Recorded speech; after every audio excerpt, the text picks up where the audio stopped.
Hi, I'm Dr. FeelRight, giving you common sense solutions to everyday problems. And today I'm going to share with you another of my mouth-watering recipes from the Dr. FeelRight recipe book for fat loss. In today's edition, I will share with you one of my favorite recipes for an absolutely amazing keto, low-carbohydrate pizza that is an actual pizza, not one that's concocted from cheese or cauliflower and pressed together to simulate a pizza. This is a great tasting recipe for a pizza that you can tailor to your own taste. So without further ado, let's get started.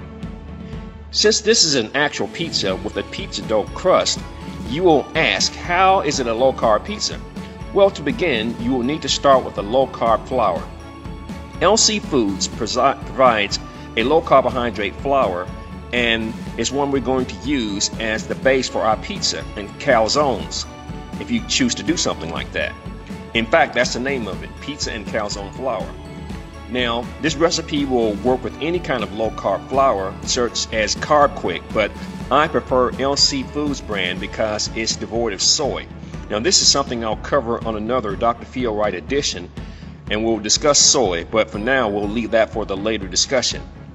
Now, you'll need the flour, a little salt, some low-calorie sweetener, olive oil, fast-rising yeast, and cheese of your choice, and it has to be shredded. The first step is to dissolve a teaspoon of the yeast into 1/2 cup of warm water, and it needs to be warm water, not hot water, because hot water will kill the yeast. Then you add a drop or two of sweetener to help the yeast to bloom or to feed on. Into the yeast mixture, we are going to add a cup of the low-carb flour, 1/4 teaspoon of salt, 1/8 teaspoon of sweetener. Now, don't use granulated erythritol. That can't be a sweetener that you use. It needs to be something that will not be grainy or gritty into the mixture. 1 tablespoon of olive oil and 1/4 cup of shredded American or mozzarella cheese. That's your preference. Use more of it if you like, but you need to use at least by minimum 1/4 cup of the cheese. Begin to mix the mixture with a fork until it comes together. It starts to form a ball, and once it forms a ball, you form a ball completely with your hands with the dough and knead it for about 1 to 2 minutes. If you need to, wet your hands if it starts to get too sticky. Place the dough into a container which has been sprayed with cooking spray, or you oil it with a little bit of oil. Allow the dough to proof for about 2 to 4 hours or overnight if you want. Place the dough into an oiled pan. A cast iron skillet is the best thing for it. It works the best, it gives you the best pizza and the best crust, but you can use any pan, but I just prefer the cast iron skillet.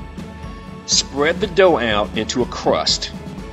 At this point, you can top the dough with any kind of condiments that you like.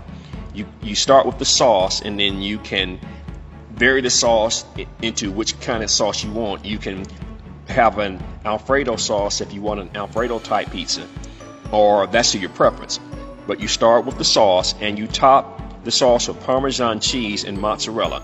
Then you add your favorite pizza toppings. You finish your pizza with a sprinkling of grated Parmesan cheese. At this point, you put the pizza into a preheated oven at 450 degrees. Place the skillet or the pan on the lowest rack of your oven and bake the pizza for about 18 to 20 minutes, adjusting the time for your own specific oven. When the cooking is finished, allow the pizza to cool for about 5 to 10 minutes before slicing with a pizza wheel.